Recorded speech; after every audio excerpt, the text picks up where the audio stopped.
नमस्कार, नमो नारायण भक्तों, स्वागत है आप सभी का 7 जुलाई 2024 रविवार गुप्त नवरात्रि का दूसरा दिन रवि पुष्यामृत योग, सर्वार्थ सिद्धि योग और सबसे बड़ी बात कि भगवान जगन्नाथ का, जगत के नाथ भगवान जगन्नाथ का रथ यात्रा का दिन।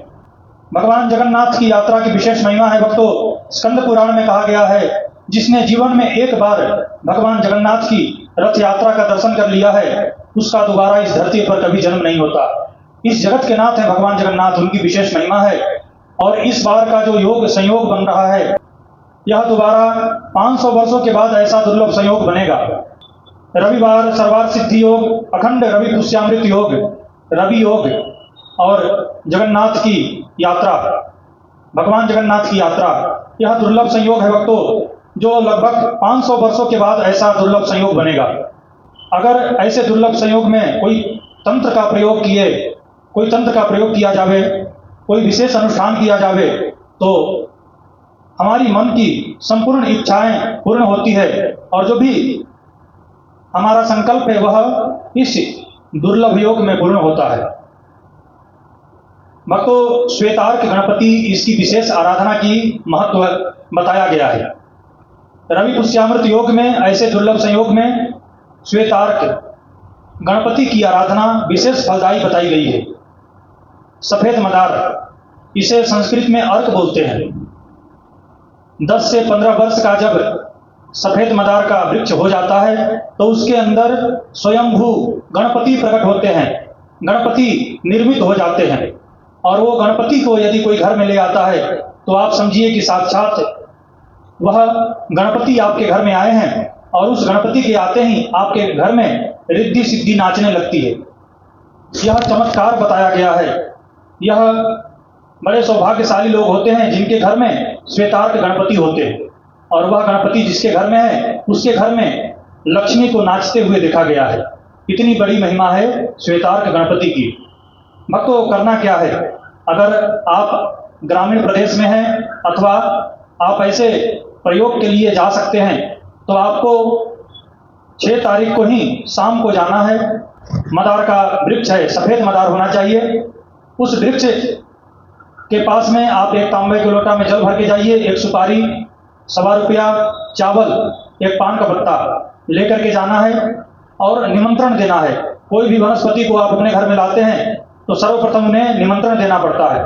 तो आप एक दिन पहले जाकर के उन्हें निमंत्रण दे दीजिए कि हे वनस्पति, वह साक्षात गणपति हैं, तो उनसे यही प्रार्थना करना है कि हे प्रभु, मैं अपनी कल्याण की कामना से आपको अपने घर में ले जाना चाहता हूँ या ले जाना चाहती हूँ। आप मेरे साथ कल मेरे घर पधारें और मेरी मनोकामना पूर्ण करें। ऐसा बोल करके वह पान के पत्ते के ऊपर सुपारी, चावल, फूल, 1.25 रुपया चढ़ा देना है उनके जड़ में, और 1 लोटा जो जल था वह जल उनके जड़ में गिरा देना है। निमंत्रण देने के बाद वापस घर आ जाना है।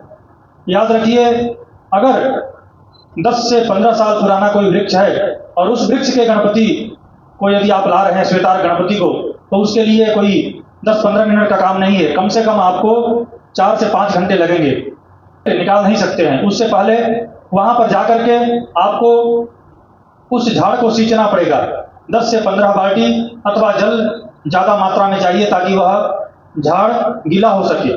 बारिश का समय है, यदि झाड़ गीला हो तो फिर कोई बात ही नहीं है, फिर तो सहज सरलता से आप निकाल पाएंगे। याद रखिए, दूसरे दिन जब आप निकालने के लिए जाते हैं तो डायरेक्ट जड़ में ही प्रहार नहीं करना है। धीरे धीरे आजू बाजू से उसको खुदवा करके धीरे धीरे शांति से उस झाड़ को खुदवाइए और वहां से गणपति को आप बाहर निकालिए। क्योंकि खोदते समय यदि गणपति की मूर्ति खंडित हो जाती है तो उसका फल बिल्कुल प्राप्त नहीं होगा। पूरे वर्षों की तपस्या साधना सब नष्ट हो जाएगी। इसलिए मूर्ति खंडित ना हो। धीरे धीरे आप खोदेंगे तो जड़ के अंदर वही श्वेतार्क में गणपति का पूरा आकार बन जाता है।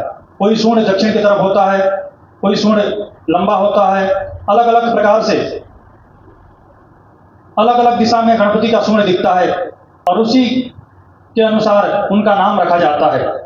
यदि आप गणपति को निकाल लिए, उसको लाल कपड़े में, ये तंत्र प्रयोग है, कोई देखे नहीं, लाल कपड़े में बांध करके ले आइए और घर पर उनका विधिवत पूजन करें,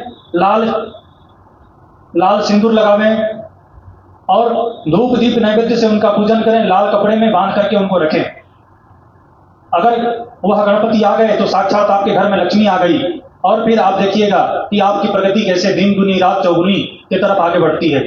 कोई भी प्रकार का ग्रह पीड़ा हो, शारीरिक पीड़ा हो, व्यापार बाधा हो, संतान की प्राप्ति नहीं हो रही है, पितृदोष है, संपूर्ण दोषों को मिटाने वाला यह चमत्कारी प्रयोग है।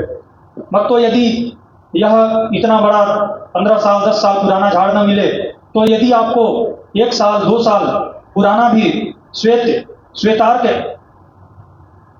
अर्क का झाड़ यदि आपको दिखे तो उस झाड़ के पास में जाकर के निमंत्रण देके आइए, और दूसरे दिन रवि पुष्यामृत योग में जाकर के उस झाड़ के जड़ को ले आइए, जड़ ले आइए और तने ले आइए। पत्ते तो सूख जाएंगे, इसीलिए पत्ता लाने की आवश्यकता नहीं है। जड़ और तना को लाल कपड़े में बांध करके ले आइए, उसके ऊपर गणपति की आकार सिंदूर से बनवा सकते हैं, नहीं तो लाल कपड़े के अंदर उस जड़ और तना को बांध करके रखिए और अपने पूजा स्थल में उसे स्थापित कीजिए और नित्य धूप दीप नैवेद्य से उनका पूजन करें। एक और रवि पुष्यामृत योग में करने लायक तंत्र प्रयोग है कुशा। यदि आपको कुशा, दर्भ बोलते हैं कुशा को, कुशा भगवान विष्णु को अत्यंत प्रिय है। कुशा का आसन होता है, तो कुशा का जड़ को इसी प्रकार से एक दिन पहले जाकर के कुशा के जड़ में 1 लोटा जल डालना है, फूल 1 रुपया रख करके निमंत्रण देना है कि हे वनस्पति राज, मैं आपको अपने घर में लक्ष्मी की प्राप्ति हेतु कल लेकर के जाऊंगा या जाऊंगी, आप प्रसन्न होकर के मेरे घर पधारिए। यह जो कुशा का प्रयोग है यह भी धनदायक लक्ष्मी दायक प्रयोग बताया गया है। रवि पुष्यामृत योग में कुशा के जड़ को आप घर पर लाल कपड़े में बांध करके ले आइए, उसका पूजन कीजिए, 1 साल तक उसको अपने घर में रखिए, देखिए कैसा उसका प्रभाव, कैसा उसका चमत्कार होता है आपके घर में। आप सभी को नमो नारायण। ओम श्री मात्रे नमः।